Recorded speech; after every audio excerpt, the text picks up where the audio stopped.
প্রশ্ন দিয়ে শুরু করি। পরীক্ষার হলে কি তোমার কখনো এমন মনে হয়েছে, প্রশ্নপত্র হাতে নিয়ে মনে হয়েছে, ইস যদি সাজেশনটা ঠিক মতো জানা থাকতো তাহলে এই উত্তরটা আমি একদম ফুল মার্কস লিখে দিতে পারতাম। হ্যাঁ, সাজেশন মানে শুধু প্রশ্ন জানা নয়, ভুল জায়গায় সময় নষ্ট না করে সঠিক জায়গায় পড়া।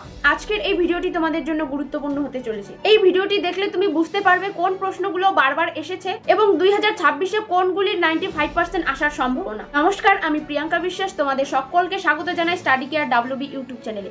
এখানে আমরা শেখাই যা কোনো স্কুলে শেখানো হয় না, কিন্তু জীবনের জন্য খুবই গুরুত্বপূর্ণ। ভিডিওটি শুরু করার আগে তোমাদের সুবিধার্থে জানিয়ে রাখি, তোমরা আজকের এই ভিডিওটির ডেসক্রিপশন বক্সে আমাদের হোয়াটসঅ্যাপ গ্রুপের লিংক পেয়ে যাবে, কিংবা এই কিউআর কোডটা স্ক্যান করেও তোমরা আমাদের হোয়াটসঅ্যাপ গ্রুপে যুক্ত থাকতে পারো। হোয়াটসঅ্যাপ গ্রুপে যুক্ত থাকলে কি হবে, সেমিস্টারের শুরু থেকে পরীক্ষা পর্যন্ত যত আপডেট, প্রত্যেকটা আপডেট তোমরা সর্বক্ষণ এবং সবার প্রথমে পেয়ে যাবে। তো অবশ্যই হোয়াটসঅ্যাপ গ্রুপে যুক্ত হয়ে নাও। শুরু করছি আমাদের আজকের এই বিশেষ ভিডিওটি। তো চলো ভিডিওটি শুরু করা যাক।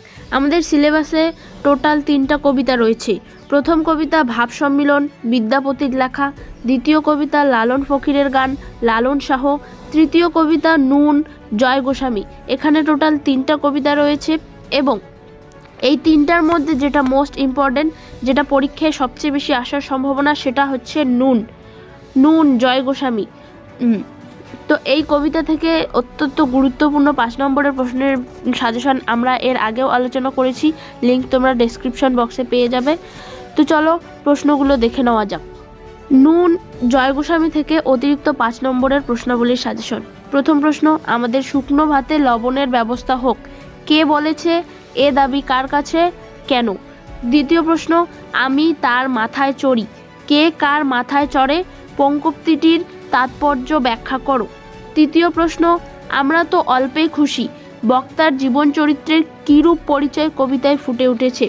4 নম্বর প্রশ্ন, শ্রমজীবী বঞ্চিত মানুষের জীবন যন্ত্রণা নুন কবিতায় যেভাবে প্রকাশিত হয়েছে তা সংক্ষেপে ব্যাখ্যা করো।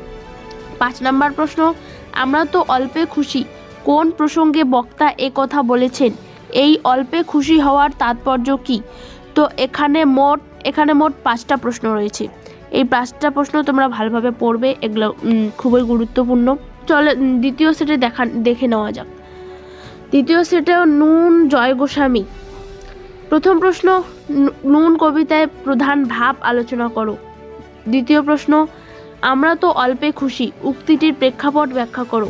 এবং তৃতীয় প্রশ্ন, শুকনো ভাতে লবণের ব্যবস্থা লাইনটির তাৎপর্য ব্যাখ্যা করো। 4 নম্বর প্রশ্ন, দরিদ্র ও মানসিক যন্ত্রণার চিত্র কিভাবে কবিতায় ফুটে উঠেছে।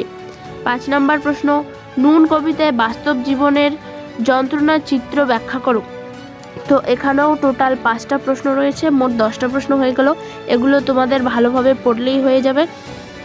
তো এই হচ্ছে আমাদের আজকের এই ব্রহ্মাস্ত্র সাজেশন। ভিডিওটিকে ভালো লাগলে লাইক করে দিও, চ্যানেলে নতুন হলে চ্যানেলটিকে সাবস্ক্রাইব করে দিও এবং ভিডিওটি শেষ পর্যন্ত দেখার জন্য অসংখ্য ধন্যবাদ।